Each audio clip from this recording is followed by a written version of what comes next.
ಈಗ ನಾವು ಹೆಂಗೆ ಮನುಷ್ಯರು ಆಯುರ್ವೇದಿಕ್ ಎಲ್ಲ ರೋಗಗಳಿಗೆ ಇದು ಟೆಸ್ಟ್ ಮಾಡ್ತೀವಿ, ಉಪಯೋಗಿಸ್ತೀವಿ ಕೆಲವೊಂದು ಜಡ್ಡುಗಳಿಗೆ ಅಂತೇಳಿ ವಿಚಾರ ಶಾಂತಗೌಡ್ರೆ. ಹಾಂ, ಎಲ್ಲ ಈಗ ವಯಸ್ಸು ಆದ್ಮೇಲೆ ವಿಚಾರ ಮಾಡಬೇಕಾದ ಸಂಗತಿ. ಗಿಡಗಳು ಇವು ನಮ್ಮ ಮನುಷ್ಯರು ಇದ್ದಂಗೆ, ನಾವು ಎಷ್ಟು ಪ್ರೀತಿಯಿಂದ ಅವು ನೋಡ್ತೀವಿ ಅವು ಹಂಗೆ ಬೆಳಿತಾವೆ. ಇದೊಂದು ಬೇಡ ಫರ್ದರ್. ಈ ಒಬ್ಬರು ಏನು ಹೇಳಿದ್ರು ನನಗೆ, ಎಕ್ಕಿ ಗಿಡ ಆಯುರ್ವೇದಿಕ್ ಸೊಲ್ಯೂಷನ್. ಎಕ್ಕಿ ಎಲೆ ಇರ್ತದಲ್ರಿ, ಹೌದ್ರಿ. ಎಕ್ಕಿ ಎಲೆ ಕೊಡ್ಸೋದು, ಅದ್ರ ಎಕ್ಕಿ ಗಿಡದ ಬಗ್ಗೆ ಏನು ಗೊತ್ತದ ನಿಮ್ಗೆ? ನಾನು ಎಕ್ಕಿ ಗಿಡದೊಳಗೂ ಶಕ್ತಿ ಐತಿ, ಇಲ್ಲಂತ ಅಲ್ಲಿ ಮಾಡಬಾರ್ದಂತಲ್ಲ. ಒಬ್ಬ ಪೈಲ್ವಾನ್ ಬರೀ ಹಾಲು ಕುಡಿದ್ರೆ ಸಾಲದಲ್ಲ. ಪೈಲ್ವಾನ್ ಹಾಲು ಈಗ ಹಾಲು ಕುಡಿಯಪ್ಪ ನೀ ಶಿಸ್ತಂಗೆ ಕುಸ್ತಿ ಹಿಡಿ ಚೀಲ ಎತ್ತಂತ ಹೇಳ್ತಿರ್ತಾರ, ಹಾಲು ಕುಡಿತಿರ್ತಾನ, ಅದ್ರ ಜೋಡಿ ಮತ್ತೆ ತತ್ತಿ ತಿತ್ತಾನ, ಮತ್ತೊಂದು ತಿತ್ತಾನ, ಒಂದೊಂದು ತಿತ್ತಾನ. ಅದಕ್ಕೆ ಇನ್ನೂ ಅದನ್ನ ಮಾಡಿದ್ರು ಪರವಾಗಿಲ್ಲ. ಎಕ್ಕಿ ಮಾಡ್ರಿ, ಆನಂತರ ಇನ್ನೊಂದು ಚದುರಂಗ ಅಂತ ಬರ್ತೈತಿ. ನಿಮ್ಮಲ್ಲಿ ಐತಿ ಚದುರಂಗದ ಗಿಡ, ನಮ್ಮಲ್ಲಿ ಭಾಳ ಚದುರಂಗದ ಗಿಡ, ಅದು ಸೊಪ್ಪು. ಆ ಸೊಪ್ಪು ಹಾಕ್ಬೋದು ನೀವು, ಅದನ್ನ ಹಾಕ್ಬೋದು, ಬೇವಿನ ಸೊಪ್ಪು ಹಾಕ್ಬೋದು, ಎಲ್ಲ ಸೊಪ್ಪು ಹಾಕ್ರಿ. ನೀವು ದಶಮೂಲ ಅಂತ ಬರ್ತಾವೆಲ್ಲ, ನೀವು ಎಷ್ಟು ಸೊಪ್ಪು ಹಾಕ್ತಿರಲ್ಲ. ನಮ್ಮಲ್ಲಂತೂ ಬೇವಿನ ಸೊಪ್ಪ ಹಾಕ್ರಿ, ಅವೈಲೇಬಲ್ ರೀ, ಯಾವಾಗ ಹಾಕ್ರಿ, ಏನು ತೊಂದ್ರೆ ಇಲ್ಲ. ಸರಿಯಲ್ಲಿ ಗೊಬ್ಬರ ಬರ್ತೈತಿ. ಅನಂತರ ನೀವು ಈಗ ನಡು ಏನು ಬಿಟ್ಟಿರಲ್ಲ ಈಗ ವೇಸ್ಟ್, ಅದಕ್ಕೆ ಡೆನ್ಸಾ ಬಿತ್ರಿ, ಸನಬಿ ಬಿತ್ರಿ, ಮುಗ್ಗು ಹೊಡ್ರಿ. ಯಾಕಂದ್ರೆ ರೂಟ್ ಅಲ್ಲಿ ಹೋಗಿರ್ತಾವು.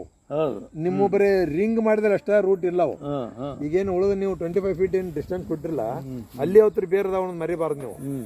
ಅಲ್ಲಿಗೆ ನೀವು ಹಂಗೆ ಬಿಟ್ರಿ ಅದನ್ನ, ಅಲ್ಲಿ ಕೂಡ ನೀವು ಚೆಲ್ಲಿ ಬಿಡ್ರಿ ಅದನ್ನ. ಆದ್ರೆ ಅವಾಗ ಏನಾಕೈತಿ ಅಂದ್ರೆ ನೀವು ಸ್ಪ್ರಿಂಕ್ಲರ್ ಹಚ್ಬೇಕಾಕೈತಿ. ಹೌದ್ರಿ ಗೌಡ್ರೆ, ಇದು ಲೇಬರ್ ಓರಿಯೆಂಟೆಡ್ ಇದು ಅಲ್ಲ. ಇನ್ನೂ ಹೆಚ್ಚಿನ ಇಳುವರಿ ತಗೋಬೇಕು ನೀವು, ಭಾರಿ ಅನ್ಸ್ಬೇಕಾದ್ರೆ ಇಷ್ಟೆಲ್ಲ ಅದಾವ ಲೇಬರ್ ಓರಿಯೆಂಟೆಡ್ ಇರುವುದರಿಂದ ನಾ ಇದ್ರ ಬದಲಿ ಏನು ಮಾಡ್ತಾ ಇದ್ದೀನಿ, ತೆಂಗಿನ ನಡುವೆ ಸಮ್ ಪ್ಲಾಂಟೇಶನ್, ಯಾವುದು ತೆಂಗಿನ ಗಿಡದ ನಡುವೆ ಸ್ಟೇಬಲ್ ಆಗುವಂತ ಪ್ಲಾಂಟೇಶನ್ ಮಾಡ್ಬೇಕು. ಅಲ್ಲ ಸಹಜ ಆ ಪ್ಲಾಂಟೇಶನ್ ಅದು ಭೂಮಿ ಆಹಾರ ತಗೊಳದ್ರಿ, ಅದನ್ನ ಬೆಳೀರಿ ನೀವು. ಮಲ್ಟಿಪರ್ಪೋಸ್ ನಿಮ್ದು ಬಹು ಮಾಡಿ ಪದ್ಧತಿ ಐತಿ. ಒಂದ್ ಎತ್ತರದ ಬೆಳಿ, ಒಂದ್ ಸಣ್ಣ ಬೆಳಿ ಬೆಳೆದ ಬೆಳಿತಾವೆ, ಎರಡು ಈಕ್ವಲ್ ಆಗಿ ಬೆಳೆಯಂಗಿಲ್ಲ. ನಿಮ್ದೇನ್ ಲ್ಯಾಂಡ್ ಐತಲ್ಲ ಅದ್ರೊಳಗೆ ಅದು ಬರಬಹುದು. ನೀವು ಹೂವಿಂದು ದೊಡ್ಡದೈತಿ, ನಿಮ್ಗೆ ಲೇಬರ್ ಇಲ್ಲ, ಇದ್ರೊಳಗೆ ಹೂ ಫಸ್ಟ್ ಕ್ಲಾಸ್ ಬರ್ತೈತಿ. ನೀವು ಗುಲಾಬಿ ಬೆಳಿಬಹುದು, ಮತ್ತೊಂದು ಬೆಳಿಬಹುದು, ಮಲ್ಲಿಗೆ ಬೆಳಿಬಹುದು. ಇಲ್ಲೆಲ್ಲ ನೀವು ಅದು ಮನ್ಯಾಗ ಇದ್ದಾರ, ಮನ್ಯಾಗ ಜನ ಇದ್ರೆ ಎಲ್ಲ ಮಾಡಕ್ ಸಾಧ್ಯತೆ. ನಿಮಗೆ ನಿಗುದಿಲ್ಲ, ನಿಮಗೆ ಸರಳ ದಾರಿ ಹೇಳಿದೆ ನಾನು. ನಿಮಗೇನೀಗ ಸಂತ್ರ, ಇವು ಇದು ಏನೇನು ಪೇರು, ಅಂಜೀರಣ್ಣ ಕೂಡ ಆಗ್ತದೆ. ಇವನ್ನೆಲ್ಲ ಬೆಳಿಬಹುದು ನೀವು. ಇದ್ರ ಜೋಡಿ ಇನ್ನೂ ಇದನ್ನೆಲ್ಲ ಮಾಡಿದ್ರಿ ಅಂದ್ರೆ, ನೀವು ಹಸಿರಲ್ಲಿ ಗೊಬ್ಬರ ಅದು ಮಾಡಿದ್ರಿ ಅಂದ್ರೆ ಅವಕ್ಕೂ ಹೆಚ್ಚಿನ ಇದು ಸಿಗತೈತಿ, ಪ್ರೋಟೀನ್ ಸಿಗತೈತಿ, ಶಕ್ತಿ, ಹೆಚ್ಚಿನ ಫಲವತ್ತತೆ ಆಕತಿ. ಇನ್ನೂ ಹೆಚ್ಚಿನ ಉತ್ಪಾದನೆ ತಗೊಳಕ ನಿಮಗೆ ಅಡ್ಡಿಲ್ಲ, ಅನುಕೂಲತೆಗಳದ. ಮತ್ತು ಏನೇನು ಸೊಪ್ಪು ನಿಮ್ಮ ಹೊಲ ಸಿಗ್ತಾವ, ಎಕ್ಕಿಯಲ್ಲಿ, ಲಕ್ಕಿಯಲ್ಲಿ, ಬೇವಿನ ಎಲೆ, ಚದುರಂಗದ ಎಲೆ ಭಾಳ ಅದಾವ್ರಿ. ನೀವು ಎಲ್ಲ ಎಲೆಗಳನ್ನು ನೀವು ಉಪಯೋಗ ಮಾಡ್ಬೋದು. ಲಕ್ಕಿ ಗಿಡನೂ ಚಲೋ ಬಿಡ್ರಿ, ಎಲ್ಲ ಎಲೆಗಳನ್ನು ಉಪಯೋಗ ಮಾಡ್ಬೋದು. ನಾವು ಈ ಬಂಡ್ ಇದೆ ಅಲ್ರಿ, ಬಂಡ್ ಮೇಲೆ ನಾಯಿ ಕಸ ಅಂತ ಬರ್ತದ, ಅದು ಏನು ಅದ್ರದ್ದು ಇದು ಅನ್ನೋದು. ನಾಯಿ ಕಸನೂ ಶಕ್ತಿ ಐತ್ರಿ, ಅದು ನನಗೊಬ್ಬ ಹೇಳ್ದ. ದೊಡ್ಡ ಗೊಬ್ಬರ ಅದು NPK ಅಂತ, ಅದೇ ಪ್ಯೂರ್ಲಿ NPK ನೋಡ್ರಿ ತರ್ತೀವಲ್ಲ. NPK 19 26 36 ಇವೆಲ್ಲ ಏನದಾವಲ್ಲ NPK. ನಾವು ವಂಡರ್ಫುಲ್ ಬರೀ ಎವ್ರಿವೇರ್ ನಾಯಿ ಕಸರಿ ಬಂದ್ಮೇಲೆ ಸಾರಜನಕ. ನಾ ಅದನ್ನ ಕಿತ್ತಿಸಿ ತೆಂಗಿನ ಗಿಡದ ಬಡ್ಡೆಗೆ ಹಾಕ್ಸಿದೆ. ತೆಂಗಿನ ಗಿಡನೂ ಇಷ್ಟು ಆಗ್ಬೇಕಾದ ಕಾರಣಗಳನ್ನು ಹೇಳಕತ್ತೀನಿ ನಿಮ್ಗೆ. ಉಳಿದವ್ರು ಆಗಿಲ್ರಿ. ಈಗ ನಾ ಕೆಲವೊಂದು ಕಡೆ ಅಬ್ಸರ್ವ್ ಮಾಡಿದೆ, ನನ್ನೂ ಯಾಕೆ ಫಲವತ್ತಾದ ಭೂಮಿ ಹೇಳ್ಬೇಡ್ರಿ ಕಾರಣಗಳನ್ನ. ಅಲ್ಲ, ಅದ್ರ ಜೊತೆಗೆ ನಿಮ್ಮ ಶ್ರಮಾನು ಐತೆ ಅಂತ ಫಲವತ್ತಾದ ಜಮೀನ್ ಜೊತೆಗೆ ಅವು ನಾಯಿ ಕಸ ರೀ ವಂಡರ್ಫುಲ್. ಇದು ಅದು ಎಷ್ಟು ಅಂತಂದ್ರೆ, ನನ್ನ ತೆಂಗಿನ ಸುತ್ತ ಏನು ಬೇಸಿಂಗ್ ಮಾಡಿವಲ್ಲ ಅದೆಲ್ಲ ತುಂಬಿಕೊಂಡು ಇಷ್ಟು ಕಸ ನೀರು ಹೆಂಗೆ ಬಿಡ್ಬೇಕು ಅಂತ ಮರುದಿವ್ಸ ನೀರು ಬಿಡಿಸಿದೆ. ಎಲ್ಲಿ ನಿಮ್ಮ ನಾಯಿ ಕಸನ ಕಾಣುತ್ತೆ, ಕರಿಗೆ ಹೋಗ್ಬಿಟ್ಟದ. ನಾಯಿ ಇನ್ನು ಬಿಳಿವಿನ ಕಸದೊಳಗೂ ಶಕ್ತಿ, ಬಿಳಿವಿನ ಕಸದಾಗೂ ಶಕ್ತಿ. ಕರಿ ಅದನ್ನೇ ಒಂದೇ ದಿವಸದಾಗ ನೀವು ಹೂ ಟೋಟಲ್ NPK ಅದು ಗೌಡ್ರ. ಬಿಳಿವಿನ ಕಸದಾಗೂ ಶಕ್ತಿ ಐತಿ. ಅದನ್ನ ನೀವು ಹೂ ಮಾಡೋಕ್ಕಿಂತ ಪೂರ್ವದಲ್ಲಿ ಸಣ್ಣ ಸಣ್ಣ ಕಿತ್ತು ಗಿಡದ ಬಡ್ಡಿ ಹಾಕ್ರಿ, ಅದ್ರಾಗೂ ಶಕ್ತಿ ಐತಿ. Very good. ಎಲ್ಲಾ ಕಸಗಳಿಗೂ ಶಕ್ತಿ ಐತಿ. ಕಸನ ರಸ ಆಗ್ತೈತಿ ನಿಮ್ಗೆ ಒಂದು ದೊಡ್ಡದು. ವೆರಿ ಕರೆ ಅದನ್ನ ಎಲ್ಲರೂ ಹಿರಿಯರು ಹೇಳೋದು ಇದ್ದಾರೆ, ಕಸದಿಂದ ರಸ ತೆಗೀರಿ ಅಂತ. ಯಾವ ಭೂಮಿ ಕಸ ಇಲ್ಲ ನಾವು ಯಾಕೆ ಇವನ್ನೆಲ್ಲ ತರಬೇಕು? ನಮ್ಗೆ ಇಷ್ಟು ಫರ್ಟಿಲೈಸರ್ ಹಾಕ್ರಿ, ಅದು ಹಾಕ್ರಿ. ಯಾಕೆ ನಾನು ಈಗ ಲಾಸ್ಟ್ 1 ಇಯರ್ ನಾನು ಏನೂ ಖರ್ಚು ಮಾಡ್ತಾ ಇಲ್ರಿ ಇದಕ್ಕೆ. Correct correct. ಭಾಳ ಖರ್ಚು ಮಾಡ್ತಾ ಇಲ್ಲ. ಅಲ್ಲ, ಭಾಳ ಖರ್ಚು ಮಾಡಿಲ್ಲ, ಆದ್ರೂ ಕೆಲವೊಂದಿಷ್ಟು ಶ್ರಮ ವಹಿಸಿರಿ. ಇನ್ನೂ ಅಷ್ಟು ನೀವು ಇದನ್ನ ಮಾಡ್ಬೇಕಂತ ಮಾಡ್ರಿ. ಇಲ್ಲ, ನಿಮ್ದು ಮುಂದೆ ನಿಮ್ಮ ಸಲಹೆ ಅದ್ಭುತ ಬೆಳೆ ಬರ್ತದೆ. ನಿಮ್ಮ ಸಲಹೆ ಪ್ರಕಾರ ಮಾಡ್ರಿ.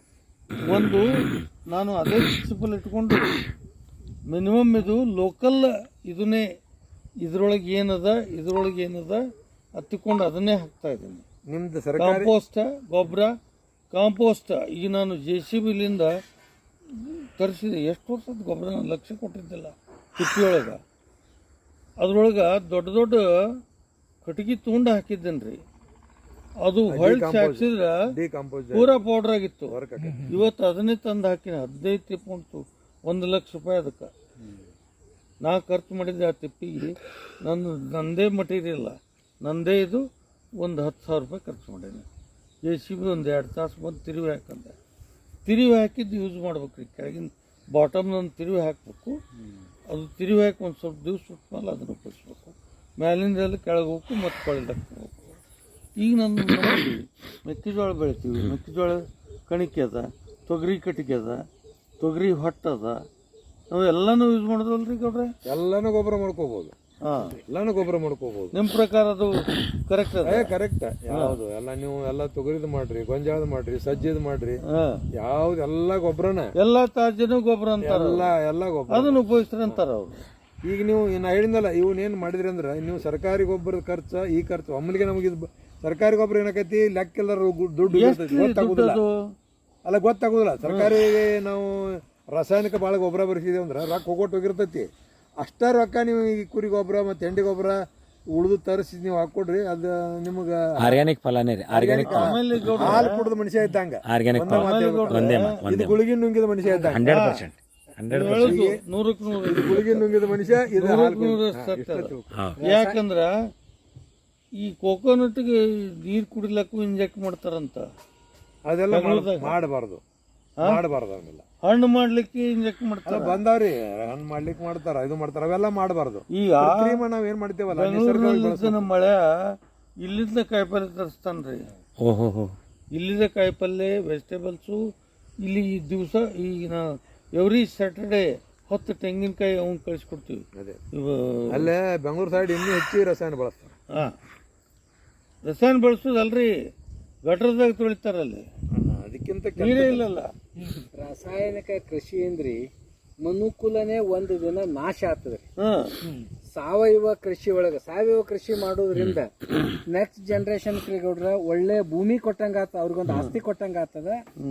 ನಾವು ನಮ್ಮ ಆತ್ಮಾವಲೋಕನ, ನಮ್ಮ ಆತ್ಮ ತೃಪ್ತಿನೂ ಇರ್ತದ.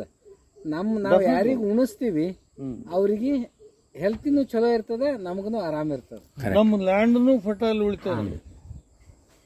ಆಮೇಲೆ ಗೌಡ್ರೆ ಇನ್ನೊಂದು ಕ್ವಶನ್ ಕೇಳಬೇಕಾಗಿತ್ತು. ಕಟ್ ಮಾಡ್ರಿ ಮತ್ತೆ.